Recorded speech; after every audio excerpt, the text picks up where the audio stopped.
Hello students, I am Kirti. Welcome to my YouTube channel. Today we will start the class 11th biology. Okay. Class 11 biology में हम पढ़ेंगे chapter 1 the living world. पहले हम देख लेते हैं कि biology का क्या meaning है. Okay. Biology is the branch of science which deals with the study of various aspects of living beings. Biology क्या है? आपकी साइंस की ब्रांच है जिसमें हम लिविंग बींग्स के बारे में पढ़ते हैं. ओके, लिविंग बींग्स क्या है? आपके एनिमल्स से और प्लांट्स से हम एनिमल्स एंड प्लांट्स के बारे में इसमें स्टडी करते हैं. बायोलॉजी आपका बायो प्लस लोगोस से बना है. बायो मीन्स होता है लाइफ, लोगोस मीन्स होता है स्टडी. मीन्स इसमें हम लाइफ स्टडी करते हैं, इसलिए बायोलॉजी को लाइफ साइंस भी कहते हैं. तो ये हो गया हमारा बायोलॉजी. अब हम इसमें पढ़ेंगे वन बाय वन, हम देखते जाएंगे कि हमें क्या क्या पढ़ना है. ठीक है, मैं आपको बता नहीं रही हूँ स्टार्टिंग में कि आपको क्या क्या टॉपिक कवर करने हैं. मैं वन बाय वन जो जो इम्पोर्टेंट है वो आपको इस चैप्टर में पढ़ाती जाऊंगी. ओके, तो हम इसमें सबसे पहले इम्पोर्टेंट टॉपिक है कैरेक्टरिस्टिक्स ऑफ लिविंग ऑर्गेनिजम्स. अब इसमें हम पढ़ेंगे लिविंग ऑर्गेनिज्म की कैरेक्टरिस्टिक्स. फर्स्ट हमारा कैरेक्टरिस्टिक्स है ऑल लिविंग ऑर्गेनिजम्स ग्रो. सारे लिविंग ऑर्गेनिजम्स क्या करते हैं? ग्रो करते हैं. मीन्स सारे लिविंग ऑर्गेनिजम्स में आपको ग्रोथ दिखाई देगी. अब ग्रोथ है क्या? Define growth. ग्रोथ क्या है? ग्रोथ आपका इरिवर्सिबल प्रोसेस है. इरिवर्सिबल प्रोसेस का मतलब ये होता है कि जैसे आप ग्रोथ हो गई आपकी, आप बड़े हो गए, आपकी हाइट इंक्रीज हो गई, तो ऐसा तो है नहीं कि आप दोबारा छोटे हो जाओगे, आपकी ग्रोथ रिड्यूस हो जाएगी. तो हुआ ना ये इरिवर्सिबल प्रोसेस. तो ग्रोथ एक बार हो जाती है तो अब दोबारा से उसमें रिडक्शन नहीं हो सकता. That's why it is a irreversible process. First growth. और दूसरा, पहला तो ये हो गया कि ग्रोथ आपका इरिवर्सिबल प्रोसेस है. सेकेंड हो गया increase in the number of cells and mass. Growth में क्या होता है? नंबर ऑफ सेल्स इंक्रीज होते हैं और मास इंक्रीज होता है. जैसे कि आप बैक्टीरिया की ग्रोथ देख सकते हो. जब हम इन विट्रो कल्चर देखते हैं बैक्टीरिया का, तो क्या होता है? बैक्टीरिया की जो ग्रोथ है उसमें नंबर ऑफ सेल्स इंक्रीज होते हैं, नंबर ऑफ सेल्स इंक्रीज होते हैं और मास इंक्रीज होता है. तो ग्रोथ क्या हो गया? सबसे पहले इरिवर्सिबल प्रोसेस हो गया. Next increase in the number of cells and mass. अब आप देखो प्लांट्स और एनिमल्स की ग्रोथ में क्या डिफरेंस है. प्लांट्स की जो ग्रोथ होती है continuously through out the life होती है, बट एनिमल्स की ग्रोथ तो लिमिटेड पीरियड ऑफ टाइम होती है. एक सर्टेन एज के लिए एज तक होती है. This is for limited period of time. एक सर्टेन एज तक होती है ना. ऐसा तो है नहीं कि हमारी ग्रोथ होती जा रही है. हमारे हर एक पार्ट एक सर्टेन एज तक ग्रो करते हैं, फिर स्टॉप हो जाते हैं. ठीक है. और एनिमल्स में एक ग्रोथ देख सकते हो, जैसे कि सेल डिवीजन होता है occur in certain tissue to replace old and worn out cells. Cell division जो होता है, कुछ टिश्यूज में हमारे सेल डिवीजन होता है जो कि रिप्लेस करता है ओल्ड एंड जो सेल्स हमारे ओल्ड हो जाते हैं या वर्न आउट हो जाते हैं उनको रिप्लेस करता है सेल डिवीजन से. तो वो अलग एक बॉडी के अंदर ग्रोथ होती है, वो डिफरेंट हो गया. ठीक है. बट एनिमल्स की जो ग्रोथ होती है वो लिमिटेड पीरियड ऑफ टाइम के लिए होती है. क्लियर हो गया ये आपको? तो अभी हमने क्या कर लिया? बायोलॉजी क्या होती है वो हमने देख लिया. देन कैरेक्टरिस्टिक्स देखा लिविंग ऑर्गेनिज्म का. हमने पहला कैरेक्टरिस्टिक्स देख लिया that all living organisms grow. Okay. और जो डेवलपमेंट होता है, जैसे हमने ग्रोथ देख लिया, डेवलपमेंट डिफरेंट है ग्रोथ से. आप लोग बताओ, is there any difference between growth and development? Of course there is a difference between growth and development. जो आपकी ग्रोथ होती है वो आपने देख ली है, बट डेवलपमेंट जो होता है वो थ्रू आउट द लाइफ होता है. जैसे आप क्या होता है, बच्चा जब छोटा होता है फिर बड़ा होता जाता है तो उसकी ग्रोथ तो स्टॉप हो जाती है एक टाइम पर, बट उसका जो डेवलपमेंट होता है वो थ्रू आउट द लाइफ रहता है. आप देखो, जब आप अपने एक्सपीरियंस से नॉलेज गेन करते जाते हो ना, तो आपका जो ब्रेन का डेवलपमेंट है वो होता रहता है. ठीक है. जब आप नई नई चीजें सीखते हो तो आपके पास क्या होता है, नॉलेज एड ऑन होती जाती है, तो आपका जो डेवलपमेंट है वो चलता रहता है. बट जो ग्रोथ होता है वो एक टाइम पर स्टॉप हो जाता है. ओके. तो ये आपको क्लियर हो गया होगा. ओके. अब हम देख लेते हैं कि जो कैरेक्टरिस्टिक्स जो हम पढ़ रहे हैं, हम ये पढ़ रहे हैं ना कैरेक्टरिस्टिक्स ऑफ लिविंग ऑर्गेनिजम्स. हमने देखा कि हाँ, लिविंग ऑर्गेनिज्म का क्या ये कैरेक्टरिस्टिक्स है कि उसमें ग्रोथ होता है, तो हम उससे खाली डिफाइन कर सकते हैं उसे? नहीं. नॉन लिविंग ऑब्जेक्ट्स भी तो ग्रो करते हैं. If we take increase body mass, अगर हम बात कर रहे हैं कि बॉडी मास इंक्रीज हो रहा है, तो आप देख सकते हो कि mountains, boulders and sand mounts है, इनमें क्या होता है, इनमें भी ग्रोथ होती है बाय एक्यूमुलेशन ऑफ मटेरियल। इनका भी जो बॉडी मास है वो इंक्रीज हो सकता है, इनका भी बॉडी मास इंक्रीज हो सकता है, मगर एक्यूमुलेट होगा मटेरियल एक्यूमुलेशन होगा मटेरियल का। तो इस टाइप से ग्रोथ देखने को मिलती है हमें नॉन लिविंग ऑब्जेक्ट्स में। सेकेंड आता है आपका रिप्रोडक्शन। रिप्रोडक्शन क्या होता है, refers to production of young ones, means जब यंग वंस का प्रोडक्शन होता है उसी प्रोसेस को कहते हैं रिप्रोडक्शन। आप इस क्लास 10th का जाके एक बार ना रीड कर लेना तो ज्यादा क्लियर हो जाएगा। क्लास 10th का रिप्रोडक्शन चैप्टर एक बार रीड कर लेना प्लीज। रिप्रोडक्शन आपने 2 टाइप्स का पढ़ा है, सेक्सुअल और एसेक्सुअल। तो सेक्सुअल में क्या होता है, प्रोजनी मोर और लेस सिमिलर होती है टू दोज ऑफ पेरेंट्स के, और एसेक्सुअल में प्रोजनी जो होती है सेम काइंड की होती है। आपने जैसे देखा होगा कि यूनिसेलुलर और मल्टी सेलुलर ऑर्गेनिजम्स होते हैं। Unicellular is single celled organisms होते हैं, multi cellular which is made up of more than 1 cell. Okay, तो आपका जो यूनिसेलुलर होते हैं उनमें जो रिप्रोडक्शन होता है वो ज्यादातर सेल डिवीजन से होता है, माइटोसिस प्रोसेस से होता है। आपने ये भी थोड़ा बहुत आपको इसकी नॉलेज होगी, माइटोसिस मियोसिस। तो माइटोसिस प्रोसेस से रिप्रोडक्शन होता है यूनिसेलुलर ऑर्गेनिजम्स में बाय सेल डिवीजन। तो जो उसमें ऑफ स्प्रिंग आता है, जो प्रोजनी आती है, ठीक है, वो कैसी होती है, प्रोजनी सेम काइंड की होती है, मीन्स वेरिएशंस बहुत ज्यादा कम होते हैं। बट सेक्सुअल रिप्रोडक्शन में प्रोजनी मोर और लेस सिमिलर होती है to those of parents. Clear?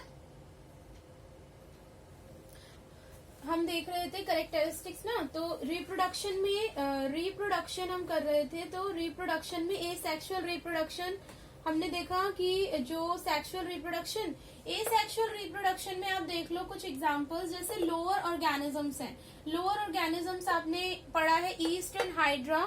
Eastern hydra में कैसे होता है, बर्डिंग से होता है रिप्रोडक्शन, बर्डिंग प्रोसेस से। प्लेनेरिया के अंदर ट्रू रीजनरेशन होता है। बर्डिंग पता है ना, आपके ऐसे बर्ड्स फॉर्म होते जाते हैं, ऐसे चेन बनती जाती है। और प्लेनेरिया ट्रू रीजनरेशन है। आपने देखा है भी क्लास 10th में कि जैसे प्लेनेरिया को आप कितने भी पीसेस में डिवाइड कर दो तो क्या होगा, जैसे आपने उसका अपर पार्ट कट करा तो लोअर पार्ट ग्रो हो जाएगा, आपने लोअर पार्ट करा तो अपर पार्ट ग्रो हो जाएगा, या फिर आपने सेंटर वाला पार्ट करा तो अपर एंड लोअर पार्ट दोनों आ जाएगा। समझ में आ गया ना, ये होता है आपका रीजनरेशन।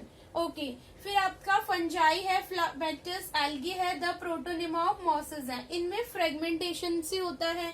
और आपके यूनिसेलुलर ऑर्गेनिजम्स है, कुछ बैक्टीरिया जैसे हो गए, यूनिसेलुलर एल्गी हो गई, अमीबा हो गया। इनमें कैसे होता है, इनमें increase in the number of cells. तो अलग अलग टाइप से एसेक्सुअल रिप्रोडक्शन हो रहा है। टाइप्स ऑफ रिप्रोडक्शन भी आप लोगों ने क्लास 10th में देखा है। और आप ये देख लो, जैसे आपका जो म्यूल है, स्टेराइल वर्कर भी है, वर्कर हनी भी, ठीक है, और इनफर्टाइल ह्यूमन कपल्स हैं, ये रिप्रोड्यूस नहीं करते हैं। ठीक है, तो जैसे मैंने फर्स्ट बताया आपको कि all living organisms grow and all living organisms reproduce. आप क्या करना, एक नोट्स बना लेना, जो जो हमने समझा है कि आप खुद से लिख सकते हो, कोई भी चीज रटने की जरूरत नहीं है आप लोगों को। ठीक है, आप बस समझ लो, चीजों को अपने लैंग्वेज में लिख लो, एग्जाम्पल्स लर्न कर लो, मैंने आप एग्जाम्पल्स लर्न कर लो। ठीक है, टेक्निकल वर्ड्स याद रखो आप। जैसे आपने लिखा कि ऑल ऑर्गेनिजम्स ग्रोथ में हमने देख लिया कि ग्रोथ क्या होती है, व्हाट इज ग्रोथ। ग्रोथ हमने पढ़ लिया, डेवलपमेंट देखा, मैंने वो आपको समझा दिया।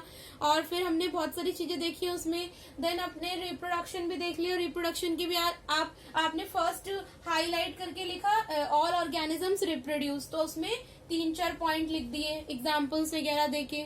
ठीक है, नेक्स्ट हम देख लेते हैं। नेक्स्ट था हमारा मेटाबॉलिज्म। मेटाबॉलिज्म क्या होता है आपका, थर्ड कैरेक्टरिस्टिक्स है ये। ठीक है, फर्स्ट था all organisms grow, all living organisms grow. Second हमने पढ़ा ऑल लिविंग ऑर्गेनिजम्स रिप्रोड्यूस। दोनों आपको क्लियर हो गया, दोनों के आप पॉइंट लिख सकते हो। मेटाबॉलिज्म, थर्ड है हमारा metabolism. Metabolism, the sum total of all the chemical reactions occurring in our body is metabolism. Means हमारी बॉडी के अंदर केमिकल रिएक्शंस होती हैं. आपको पता है जैसे कि जितने भी लिविंग ऑर्गेनिजम्स हैं वो केमिकल से बने हैं. तो जो केमिकल्स होते हैं वो आपके small, big, different class, different size, different function है उनका. ठीक है.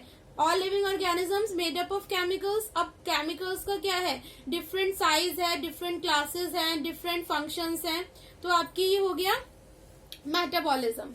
तो हमारी बॉडी के अंदर हर दिन सारा टाइम कोई ना कोई रिएक्शंस होते रहते हैं. तो आप देखो मेटाबॉलिज्म क्या है, it is the sum total of all the chemical reactions.